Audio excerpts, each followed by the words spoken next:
চাইছো ভিক্ষে নাও, ভিক্ষে চাইছো ভিক্ষে নাও।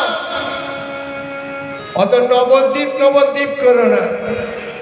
ছোট্ট বাসুদেব দত্ত কাঞ্চার বলছে, সত্যি আজ আমি ভিখারি, সত্যি আজ ভিখারি দাদু, আমি সত্যি ভিখারি। বাবা মাকে ছেড়ে বেরিয়েছি একটাই, শুধু ভিক্ষে করার জন্য। সত্যি ভিখারি, তবে আমি ওই সত্যের ভিখারি নয়, অর্থের ভিখারি নয়, অলঙ্কারের ভিখারি নয়। আবার বড় বড় কথা বলা সেই বৃদ্ধ বয়স্ক ব্যক্তি বলছে আমার বড় বড় কথা। বাচ্চা দেখলে কি হবে, ছোট দেখলে কি হবে, তো দেখছি বড় বড় কথা।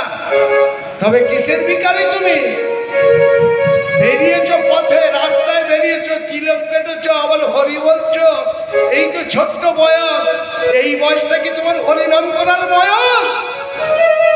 বললে সত্যিকারারই। তবে বলি শুনো দাদু, কি আমি অর্থের ভিখারি নয়, কিসের জন্য? আমি কৃষ্ণ নামে ভিখারি গো, কৃষ্ণ নামে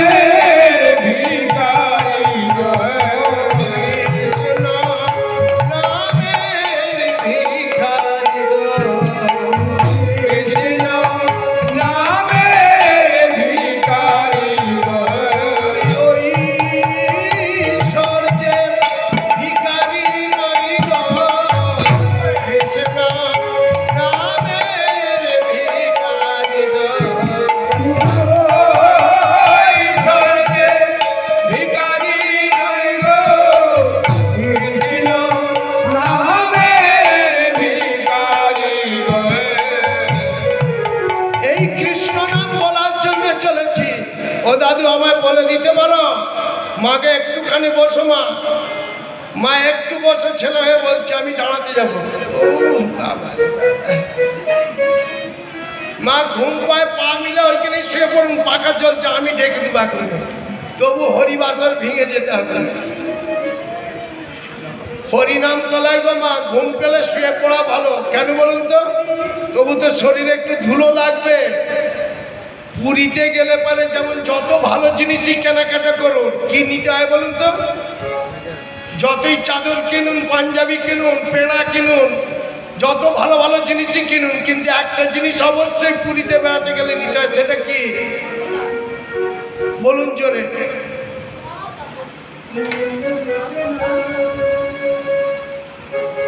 ওই যে পুডলি বাঁধা গোলাপি রঙের কাপড়ে, আর সেই প্রসাদটা নিয়ে এলে তবে ছেলেদের অন্নপ্রাশনের সময় মুখে দিতে হয় নাকি, তাইতে নাকি, দেয়তো নাকি, নাহলে অন্নপ্রাশন হবে না। নিজের বাড়িতে না থাকলেও কারো বাড়ি থেকে চেয়ে আনতে হয়, তাই তো নাকি? আর হরিবাসরে গেলে মা, আসতে মা, আসতে আসতে মা, আসতে। ওই আনন্দ হয়ে গেছে। আরে মুখে বেরিয়েও পড়ে, আমিও বলে ফেলছি। হয় হয়, ওগুলো হয়। আমার মা তো সব ওই জন্যই হয়, আর আমি ওই জন্যই জোর করি। একটা কথা মা, যেমন পুরীতে গেলে মহাপ্রসাদ আনতে হয়, হরিবাসরে গেলে ঘুম পেলে শুয়ে পড়বো। যদি ঘুম নাও পায়, আসার সময় অন্তত একটু মাটিও গায়ে মেখে আসবো। তাও যদি না হয়, একটু আঁচলে করে অন্তত সেখানে স্পর্শ করে বেঁধে নিয়ে বাড়ি অব্দি আসবো। সেটাই হবে মহাপ্রসাদ। প্রসাদ মহাপ্রসাদ। বলে ওগো হরিরামের তুলসী তলার মাটি একটু জিভে দিলে পারে যে সন্তানটা পৃথিবীতে আসে, সে সন্তানটা সুস্থ সবল শরীর নিয়ে ঠিক পৃথিবীতে বড় হবে।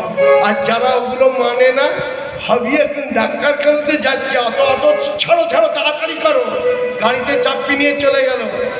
আমরা তাড়াতাড়ি করছি, সে সন্তান ভূমিষ্ঠ হলে কি হবে? সেই আমাদের ওই রকম চঞ্চল হবে, চঞ্চল প্রকৃতির সন্তান। প্রথম থেকেই তো আমরা ধৈর্য হারা। একটা সন্তান আসছে পৃথিবীতে, ভগবানের জীব, ভগবান সৃষ্টি করেছে, ভগবান দিয়েছে। ভগবানের উপর বিশ্বাস রেখে ভগবানের কাছ থেকে একটু মাটি নিয়ে সেই মায়ের বদনে বা মস্তকেতে যদি এই জায়গাটা স্পর্শ করে দিই, ভগবান তো দিয়েছে আমার কোলে আলো করার জন্যে, এইটুকু সেটা দিব না? হরিবাসরে শুয়ে থাকবো, তবু ভেঙে যাব না। বলে ওগো নামযজ্ঞ ভাঙতে নেই, নামযজ্ঞ ভাঙা অপরাধ। বলে সেবা অপরাধ, কৃষ্ণ নাম অপরাধ, বড় খণ্ডন। যত কষ্টই হোক ভগবান তবু বলবে আমার কাছেই তো শুয়ে আছে, কষ্ট হচ্ছে, ভগবানই তো সব পারে।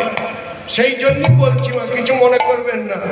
দেখুন ছোট্ট ছেলেটা আবার কিছুটা আসার পর একজনকে বলছে, এইভাবে জিজ্ঞাসা করতে করতে, আসতে মা, এইভাবে জিজ্ঞাসা করতে করতে নবদ্বীপে এসে পৌঁছেছে।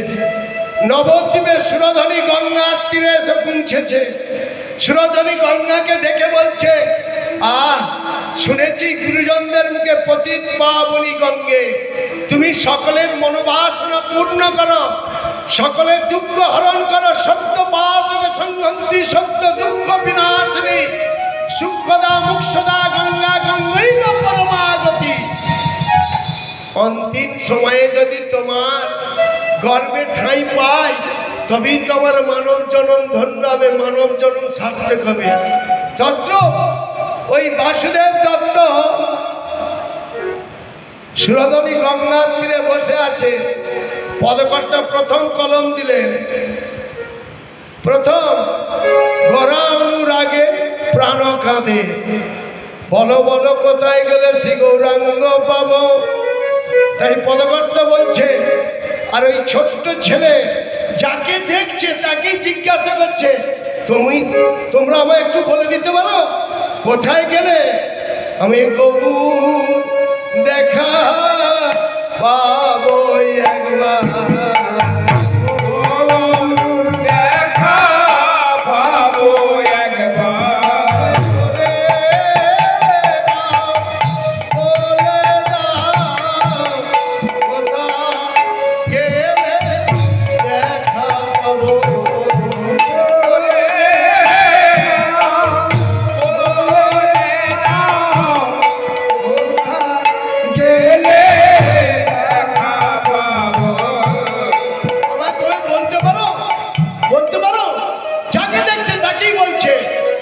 এমন সময় সুরধনী গঙ্গার তীরে বসে আছে, গঙ্গার ঘাটে বসে আছে। কেন?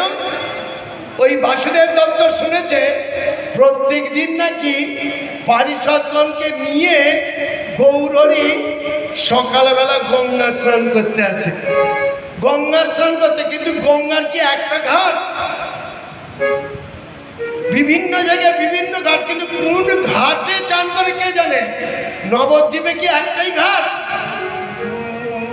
মায়েরা বলুন, অনেকেই তো নবদ্বীপে গেছেন, নবদ্বীপের প্রধান ঘাট একটাই, সেটা কোনটা বলুন তো?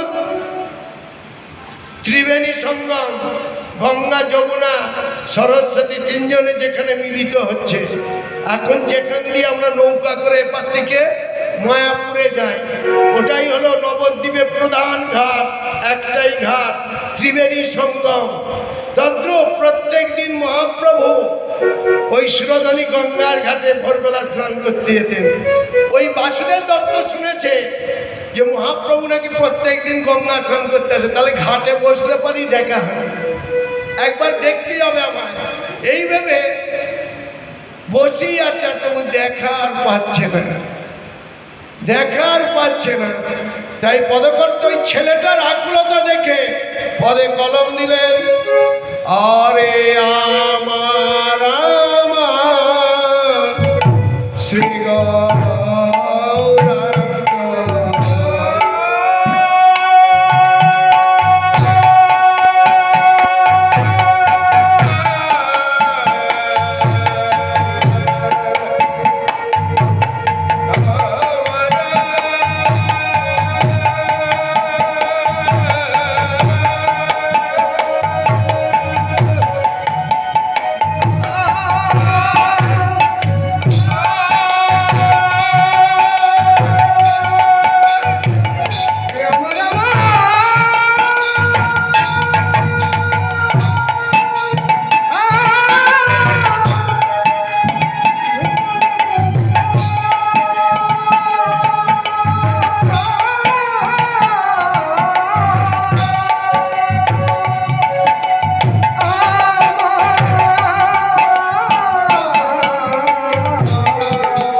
একদম আছে।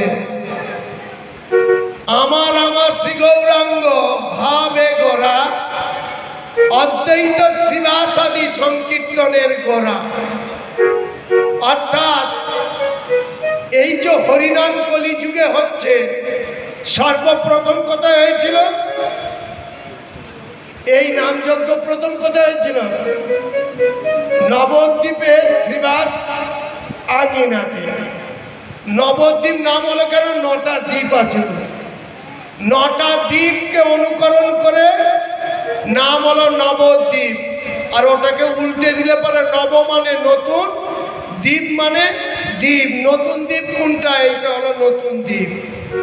তত্র শাস্ত্রকার কলম দিয়ে বলছে, ওই ছোট্ট ছেলে বাসুদেব দত্ত বলছে, তোমরা কেউ বলে দিতে পারো কোথায় গেলে আমার শ্রী গৌরী আরাধ্য দেবতাকে দেখা পাবো? এমন সময় দুই রমণী, অর্থাৎ দুই কুলবধূ কাকে কলসি করে যমুনা অর্থাৎ সুরধনী গঙ্গায় জল আনতে এসেছে। ছোট্ট ছেলে তো সে কি করেছে? মায়া দিয়ে মা সম্বন্ধ করে ডাকছে, মা, ও মা, ও মা, এই বাচ্চা কাঁদে, এই বাচ্চা কাঁদে, মা মা করছে। বলছে, ও মা, একটা কথা বলবো, তোমরা তো এই ঘাটে প্রতিদিন জল আনতে আসো, তোমরা কি গৌরহরিকে দেখেছো? একবার বলে দিতে পারো কোথায় গেলে দেখা পাবো আমার গৌরহরি? ছোট্ট ছেলেটা বলছে। আর দুজন যে কাকে কলসি নিয়ে জল আনতে এসেছে, ছোট মা বলছে, এই যে বাচ্চা শোনো, এর আগে আমাদের গৌরকে দেখেছো? গৌরকে দেখেছো? বলছে না। তা তোমার বাড়ি কোথায়? বলে বাংলাদেশে নূর জেলায় কাঞ্চননগর গ্রাম।